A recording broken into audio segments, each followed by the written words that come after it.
Hi, and welcome back to Let's Talk. My name is Nikisha Kraft. I'm a family nurse practitioner and a health coach. And today we're going to talk about the COVID-19 vaccines. I've seen several studies, and only 56% of the American public have agreed on taking the COVID-19 vaccines. And I hope today, by giving you these 10 facts, that it will help you to make up your mind about whether or not you want to take the COVID-19 vaccine. I think this is a great milestone that we reach in this country, and it is a wonderful opportunity to have this vaccine that can help to halt and eradicate this virus. So stay tuned as I will share with you information about the COVID-19 vaccines. So how does the Pfizer-BioNTech COVID-19 vaccine and the Moderna vaccine work?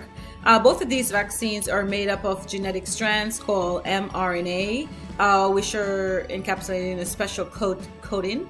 And mRNA, also known as messenger RNA, gives instructions to cells in our body to make a special type of protein called a spike protein.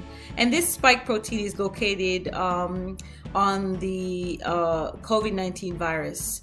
And when this spike protein is produced, it then triggers an immune response. And that immune response then teaches the body how to respond to the virus when it is infected with the virus.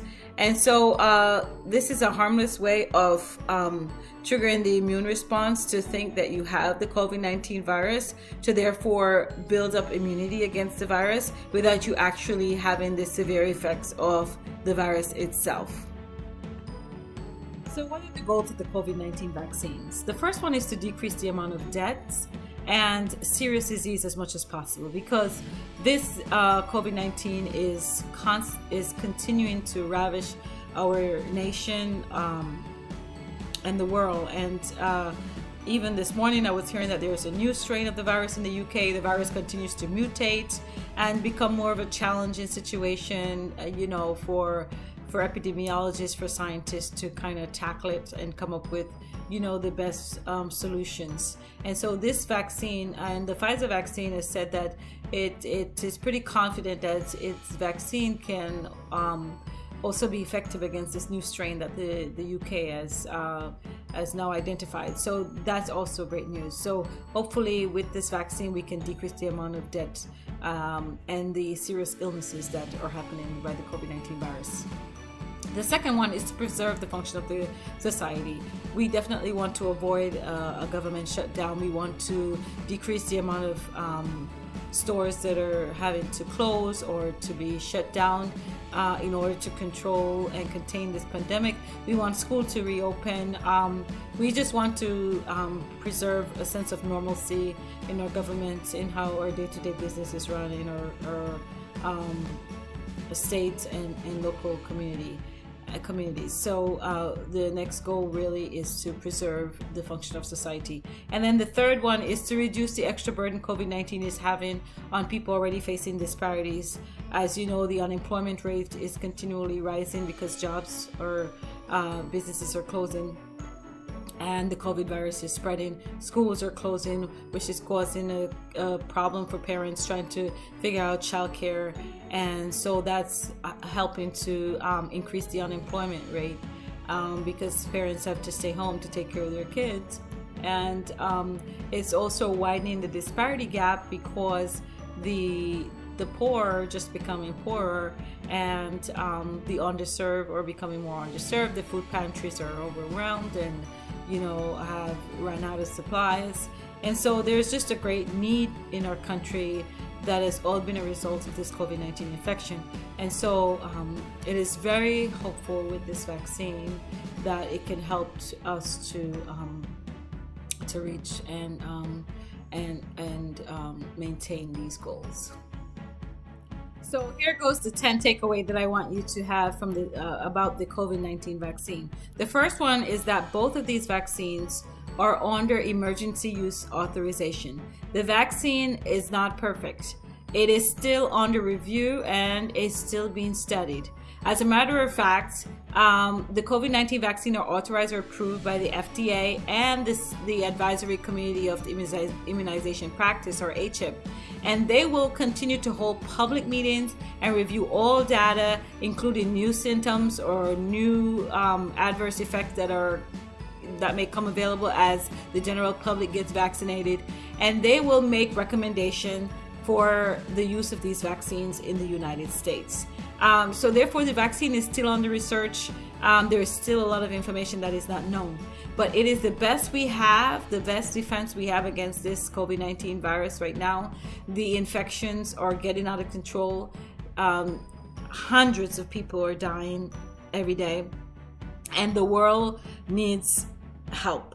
The world needs this vaccine, and we are very fortunate in the United States to have 2 vaccines now available that can be distributed throughout the country. So it is our best shot at trying to get control of our lives and control of our country back.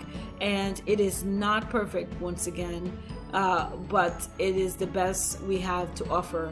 And the effective rate of 95% that is noted with the Pfizer vaccine and 94.1% noted with the Moderna vaccine is a very hopeful results going forward. The second takeaway point is that the vaccine is safe. To the best of our knowledge, the vaccine is safe. I know that there's been a lot of politicization of these vaccines, and people have the presumption. I've talked to several people who are skeptical of taking the vaccine, who've reached out to me and asked me to even do a video on the vaccine and asked me whether or not I personally am going to take the vaccine. I've talked to people in my workplace that, are trying to get more insight or more information about whether or not the vaccine is safe. It is important that the U.S. vaccine safety system ensures that all vaccines are safe as possible. Clinical trials are evaluating investigatory COVID-19 vaccine in many thousands of study participants to generate scientific data and other information, for the Food and Drug Administration to determine safety and effectiveness of this vaccine. So after the vaccine is authorized or approved for use, many vaccine safety monitoring systems will continue to watch for adverse events or possible side effects. So it is safe. They are very, intelligent, very motivated and dedicated individuals who've put in, numerous of hours and sacrifice to create and to manufacture this vaccine. And it was brought out of the crisis that was brought upon all of us, unknowingly, and they've risen to the challenge, and they've done a phenomenal job at creating these vaccines. And so, once again, as I mentioned before, we don't know a lot about these vaccines, and the more they're distributed and given to the general public, more information might arise, but that's really how most vaccines are. But they are, for the most part, safe to take, and it would not have been authorized if it wasn't shown to be safe and also effective. So yes, the vaccine is safe, and every precaution and guideline was followed for the vaccine to be studied and prepared and manufactured according to the U.S. vaccine safety system guidelines. So one of the safety measures that are put in place is the expanded safety monitoring system. And as the vaccine becomes available to be distributed locally, you'll probably will hear more about VSafe. This is one of the Center of Disease and Control safety measuring system. And the National Health Safety Network is also another one. The FDA has other larger insurer and payable databases that will also be tracking, the COVID-19, distribution, administration, and following up on any side effects or adverse effects or complications from the COVID-19 vaccines. There are also safety measures put in place for the members of the military, safety measures put in place for veterans, and also for tribal nations. But the VSafe is one of the main applications after vaccination healthcare checker. It will utilize your mobile cell phone to allow you to be able to update your symptoms or your adverse effects that you may have or questions you may have regarding the COVID-19 vaccine after you've been vaccinated. It will also be a safety measure that will help you to be reminded of when to get your second COVID-19 vaccine, because remember, the vaccine is given in 2 doses. The third takeaway is that the vaccine will help protect you from getting COVID-19 infection. So you will need to get 2 doses of the current available COVID-19 vaccine, and the second shot is given 3 weeks or 28 days after your first shot, and is needed to get the most protection the vaccine has to offer against the virus. So yes, if you are committed to getting the vaccine, please commit to getting both injections, because it is in a 2-part series, and it's very important for you to get that second dose 3 weeks apart in order for you to have the maximum benefits of the COVID vaccine. And so please keep in mind, once again, that's where the VSafe app will come in handy, because it will give you a reminder of when you need to get your second dose of the COVID-19 vaccine. So yes, the vaccine will protect you from getting the COVID-19 viral infection. The fourth takeaway is that healthcare workers and vulnerable population will be vaccinated first. And so the healthcare workers are already being vaccinated right now, and the CDC recommend that the COVID vaccine be offered to healthcare personnel and residents of long-term care facilities. So who are healthcare personnel? They are all paid and unpaid persons who serve in the healthcare setting and have potential for direct or indirect exposure to patients or infectious materials. So if you work in a doctor's office, outpatient center, pretty much any medical center, caring for patients one-on-one, you are in the group of healthcare personnel, and you will be vaccinated first. Residents of long-term care facility are defined as adults who live in facilities that provide a variety of services, including medical and personal care to people who are unable to live independently. So these are people in SNFs and assisted care living, nursing homes, any long-term care facility, rehab centers. They will be vaccinated first, and these are usually people who are, ages probably 50 and older are usually in these facilities. But you could be in a rehab center, a long-term care facility, or a rehab center if you're younger with an injury such as a knee or hip surgery and need to get rehab. You would still qualify, under that umbrella as a vulnerable population. And so healthcare workers are vaccinated first. And after the healthcare workers and the vulnerable population, it is said that essential workers will be vaccinated next. And those would be maybe people who work in supermarkets, transportation individuals, people who might work in airports and so forth. And then from there on, they will then distribute out to the generalized population. And so I know this might be, distressing to some who really wants to get vaccinated right away. But there is a method to the madness. And as you know, we have millions of people in this country, and these vaccines are just coming out and being distributed. So there are challenges there. So please be patient. I'm sure everyone will be able to get the vaccine who wants it. And so at this point, you will be seeing on the news certain government officials and healthcare workers, as well as vulnerable populations such as people in the nursing home, long-term care facilities, have already been vaccinated with the Pfizer vaccine. The fifth takeaway is that the COVID-19 does have side effects. And I just want you to take a minute to breathe that in. Yes, it does have side effects, because this is what a lot of people have brought to my attention, that they are not able to take the flu vaccine or the influenza vaccine because whenever they take it, they get very sick. And so they have not taken it, their flu vaccine this year, and usually do not take flu vaccines.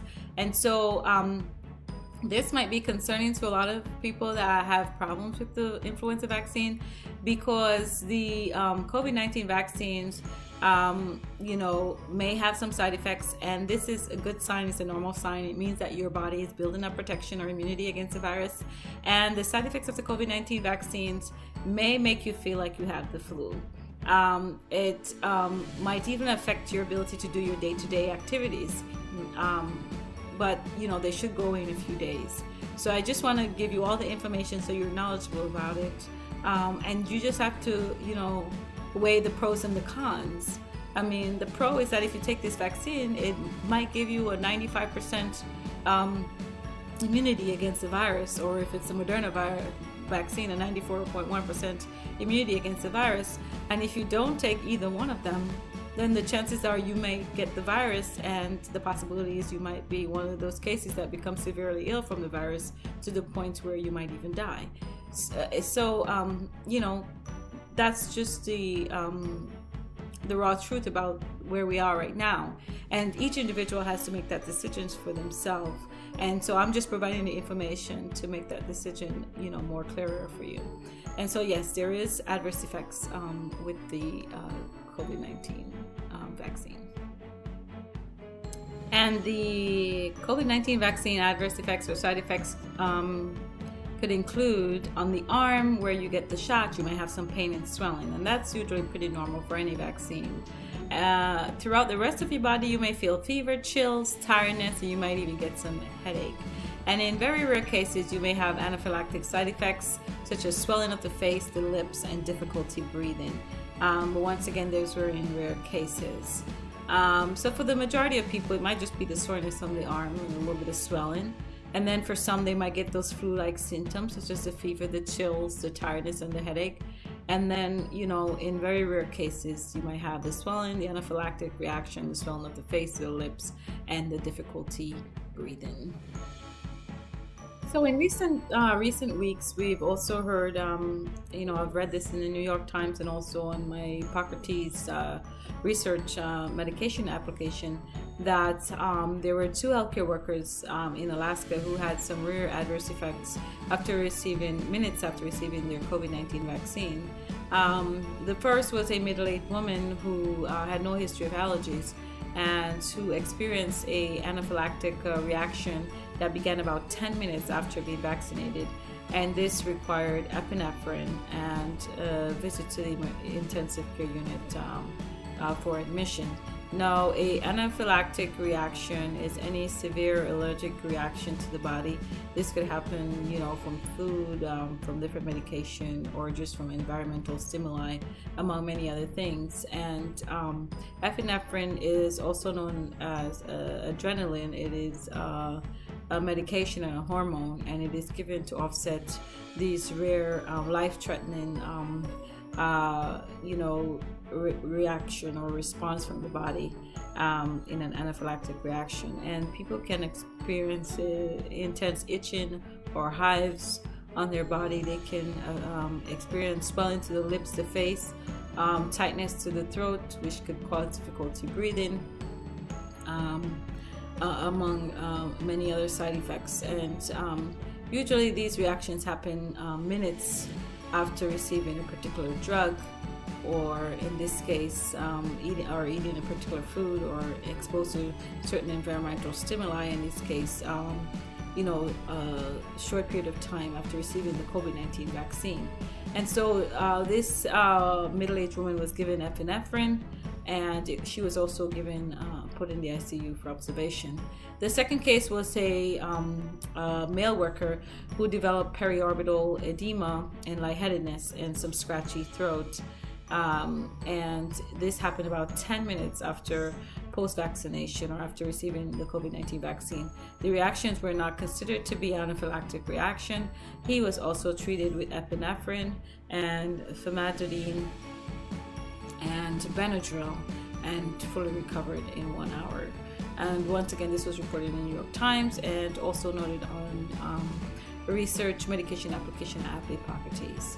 And so I just wanted to bring about any information that I know in response to the COVID-19 virus and adverse effects that or adverse events that has happened for people who have already received the vaccine, just so you have enough information and you know, number one, you know when to seek emergency assistance. But yes, there are, you know, some rare adverse effects that you can have from the COVID-19 vaccine, but still these are still developing, and that's one of the reasons why the VSafe app is important for you to utilize, so that you can report any symptoms, you can answer the survey questions that they ask you, and you can ask other questions. And if you have serious complications, someone from the Center of Disease Control or your local health department will follow up with you in order to give you the appropriate answer or direction as what to do next. So the sixth takeaway point is that there's a limited dose of the COVID-19 vaccines available, and you know, but supply will be increased in weeks and the months to come.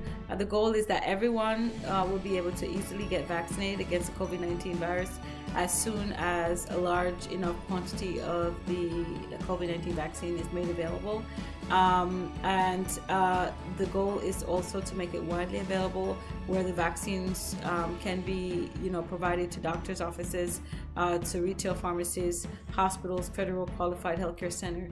So you should be able to get the vaccines, especially with the two vaccines, the Pfizer and the Moderna vaccine now coming available. The seventh point is that the COVID-19 vaccine is free to all Americans. This COVID vaccine will be paid for by the U.S. taxpayer dollars and will be given to the American people at no cost. So cost is not an obstacle. Everyone who is willing to take the vaccine will be offered the vaccine for free. However, your healthcare provider may charge you an administration fee. You may still have to pay your copay when you go to the doctor's office in order to get these vaccines. But your vaccination provider, your doctor's office, pharmacy, etc., should be able to get reimbursed for this to your public or private insurance companies. And if you are uninsured, the Health Resource and Service Administration provide relief fund should be able to cover that cost as well. So please do not be deterred by the cost. The cost should not be an obstacle to anyone who wants to get the vaccine. The vaccine will be given to the American people at no cost. And the eighth takeaway point is that the COVID-19 vaccine is not a cure. As mentioned before, the Pfizer COVID-19 vaccine has an effective rate of 95% in 16 years and older that gets the vaccine. And the Moderna vaccine has a 94% effective rate in ages 18 and older who receive the vaccine. COVID-19 vaccines are not, they're an important tool that can help to stop the pandemic, but the vaccine is not a cure, so you have to continue to follow the recommended guidelines, such as wearing your mask, social distance at least 6 feet apart, frequent hand washing and hand sanitizing when it's not possible to wash your hands, and cleaning all surfaces, and also quarantining when you have suspected symptoms of the COVID-19 virus. So once again, it's not 100% cure, and the required guidelines need to be followed even after you've been vaccinated. So the ninth takeaway point is that there are still a lot of unknown about this virus. Unknown, for example, we are not sure how long the immunity will last when you get the vaccine. It is said that people could be immune up to 2 to 3 months after getting vaccinated. But, you know, the variable of immunity is still questionable. For instance, if you have antibodies against the virus, for instance, you've had the virus already, it is unclear whether or not you still need to be immunized. How long does the immunity provide protection against reinfection? So after you get the vaccines, how long really can you get reinfected? It does the 2 months hold up for everyone. And if you get the vaccine, it's important once again to use the VSafe app, because this is going to give us some of the most accurate information in regards to reinfection, in regards to effectiveness, in regards to side effects or severe adverse effects from the COVID-19 vaccines. So, you know, like we said, this is an emergency use authorization. The medication and the vaccine is still under review and investigation. So the 10 takeaway point is it's okay to be scared. It's okay to be unsure. It's okay to still be undecided, because this is, a lot to take in and to decide for you and your family. But I wanted to make sure I give you the information, because we have to be able to make informed decisions. You have to be knowledgeable. You have to stay informed in order to make the best decision for you and your family. So I hope that this gives you more information about the Pfizer and the Moderna vaccine, about what these vaccines do, about the adverse effects to expect, about when to seek medical attention, about the VSafe app and how that is beneficial to you, and what the alternative to not taking the vaccine could be. And unfortunately, that could be that you could get infected with the virus and become severely ill and possibly die. And so this vaccine is a lifesaver and can be a lifesaver to many people, and the more people in the population that is vaccinated, the better outcome we will have overall. So once again, thank you for joining me and thank you for watching. I hope this video gave you enough information for you to decide whether or not you want to take the COVID-19 vaccine. I definitely recommend it to everyone, because it is a wonderful, invention, and something that is really going to be a game changer, I believe, in our country in order to eliminate and ultimately eradicate this virus. I will definitely be taking the COVID-19 vaccine when it becomes available to me. And I will definitely inform you of how that goes and whether or not I have any side effects or any complication with the vaccine. I will also be utilizing the VSafe app in order to, play my part in giving as much information about the vaccine as possible. I just want to make sure that I stay safe for my family and that I am not at risk for infecting any others. And that's really, and I'm also really an advocate for returning to normalcy, and so our kids can get back to school, our government can be open, and that we will live in a day and age where we are not seeing all these deaths reported daily on the TV. And so I think me being vaccinated can play a big part in that, in us accomplishing that goal. And so I will be taking the vaccine. So I hope that this video was informative. Please share with your friends and your family. Like and leave a comment. Ask questions if you do. And take care of you. Have a happy holiday. Merry Christmas when it comes. And I will see you in the next video.